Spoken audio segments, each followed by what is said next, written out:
આગામી રથયાત્રાને અનુલક્ષીને સુરત પોલીસ દ્વારા સુરક્ષા વ્યવસ્થા વધુ સઘન બનાવવામાં આવી છે। પાંડેસરા પોલીસ દ્વારા ડીસીપી ચોંચાર નીતિ ઠાકોરની અધ્યક્ષતામાં રથયાત્રાના રૂટ પર પેટ્રોલિંગ અને વિસ્તારમાં કોમ્બિંગ હાથ ધરવામાં આવ્યું હતું। ભગવાન જગન્નાથજીની આગામી રથયાત્રાને લઈને સુરત પોલીસ તંત્ર એલર્ટ થઈ ગયું છે। પાંડેસરા વિસ્તારમાંથી પસાર થતા રથયાત્રાના રૂટ પર કાયદો અને વ્યવસ્થા જળવાઈ રહે તે માટે ખાસ કામગીરી કરવામાં આવી હતી। ડીસીપી ચોંચાર ડોક્ટર નીતિ ઠાકોરની અધ્યક્ષતામાં પાંડેસરા પીઆઈ કેડી જાડેજા અને સમગ્ર સ્ટાફ દ્વારા રથયાત્રાના રૂટ પર પેટ્રોલિંગ કરવામાં આવ્યું હતું અને સાથે જ આ વિસ્તારમાં અસામાજિક તત્વો પર નજર રાખવા માટે કોમ્બિંગ પણ કરવામાં આવ્યું હતું।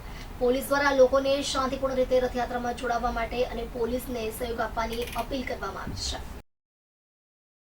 1 જુલાઈ અષાઢી બીજના દિવસે ભગવાન જગન્નાથની રથયાત્રા ખાસ કરીને સમગ્ર સુરત શહેરમાં 8 જેટલી ભગવાન જગન્નાથની શોભાયાત્રા રથયાત્રાઓ નીકળે છે। સૌથી મોટી જે રથયાત્રા છે જે રેલવે સ્ટેશનથી શરૂ થઈને જે અલગ અલગ વિસ્તારોમાંથી 14 કિલોમીટર શોભાયાત્રા એ ઇસ્કોન મંદિરમાં સમાપન થાય છે। એ શોભાયાત્રા રૂટ ઉપર આજે ફૂટ પેટ્રોલિંગ અને ફ્લેગ માર્ચનું આયોજન કરવામાં આવ્યું છે। 16મી જુલાઈ અનુસંધાને જે 8 શોભાયાત્રાઓ છે રથયાત્રાઓ છે ભગવાનની એ તમામ ઉપર senior additional commissioner, deputy commissioner, assistant commissioner અને પોલીસ અધિકારી તમામનો બંદોબસ્ત તૈનાત કરવામાં આવ્યો છે। ઇન્ચાર્જ પોલીસ કમિશનર વાવંગ જમીર સાહેબના માર્ગદર્શન હેઠળ તમામ શોભાયાત્રાઓ જ્યાં પણ રથયાત્રાઓ થવાની છે તમામ જગ્યાએ શાંતિ સમિતિની મિટિંગોનું આયોજન કરવામાં આવ્યું છે। ફ્લેગ માર્ચ અને ફૂટ પેટ્રોલિંગનું પણ આયોજન કરવામાં આવ્યું છે અને સાથે સાથે શોભાયાત્રા રથયાત્રાના દિવસે ખાસ કરીને તમામ વિસ્તારોમાં પુશિંગ સ્ક્વોડ સાથે સાથે સ્ટેટિક બંદોબસ્ત સાથે સાથે ડીપ પોઈન્ટ બંદોબસ્ત અને ધાબા પોઈન્ટ બંદોબસ્ત એમ 5 માળખામાં બંદોબસ્તનું 5 લેયરમાં બંદોબસ્તનું આયોજન કરવામાં આવ્યું છે અને એની સાથે સાથે ક્રાઇમ બ્રાન્ચ એસઓજીની ચુનિંદા અધિકારીઓની ટીમો દ્વારા પુશિંગ સ્ક્વોડ તરીકે પણ કામગીરી કરવામાં આવશે।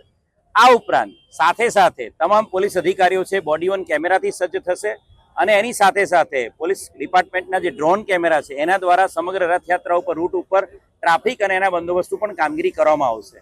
આની સાથે સાથે વિશ્વાસ પ્રોજેક્ટ અંતર્ગત જે આપણા 1500થી વધુ કેમેરા કમાન્ડ એન્ડ કંટ્રોલમાં તૈનાત કરવામાં આવેલા છે એ કમાન્ડ એન્ડ કંટ્રોલના ડીસીપી રેન્ક અધિકારી દ્વારા કમાન્ડ એન્ડ કંટ્રોલ મારફતે સીસીટીવી કેમેરા દ્વારા તમામ રૂટ ઉપર ટ્રાફિક અને સાથે સાથે જે ભીડ છે એના નિયમન અનુસંધાને એની પર સુપરવિઝન કરવામાં આવશે। આની સાથે સાથે સાયબર ક્રાઇમની એક સ્પેશિયલ ટીમ જે ટીમ ફક્ત ને ફક્ત સોશિયલ મીડિયા મોનિટરિંગનું કામ કરશે। તો સાયબર ક્રાઇમની સ્પેશિયલ ટીમ સમગ્ર તહેવાર દરમિયાન જે સોશિયલ મીડિયા ઉપર કોઈ રૂમર મોંગરિંગ ના કરે, કોઈ ઇસ્યુ ના થાય અને કોઈ બનાવ ના બને, સોશિયલ મીડિયા ઉપર કોઈ ખોટી અફવાઓ ના ફેલાય એના ઉપર ધ્યાન રાખશે।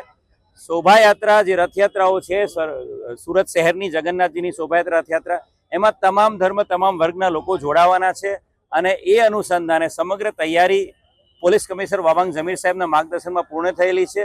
હું સુરત શહેરની તમામ જનતાને આ તમામ શોભાયાત્રાઓમાં દર્શન, કીર્તન અને પ્રસાદ માટે જોડાય એવી અપીલ કરું છું અને તમામ લોકો સેવા, સુરક્ષા અને શાંતિનો જે મોટો છે સુરત શહેર પોલીસનો એ અનુસંધાને આ શોભાયાત્રામાં પણ સુરત શહેર પોલીસ તમામ તૈયારીઓ